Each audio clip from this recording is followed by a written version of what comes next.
Kızım bizler bugün Kazak ultuk kiyimlerin türlü түсті фетр матасынан жасайтын боламыз.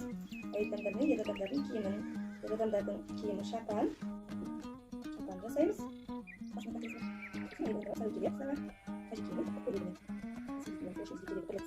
Матасы, ыстық жегін, қашы,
Берешь масочку, берешь.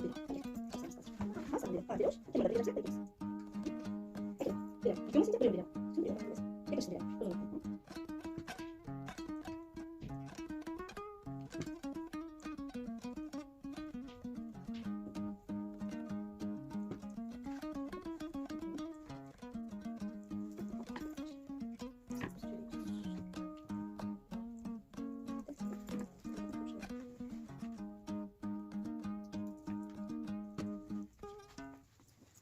Енді мынаны кетарға жасырамыз. Әдем болып көру үшін.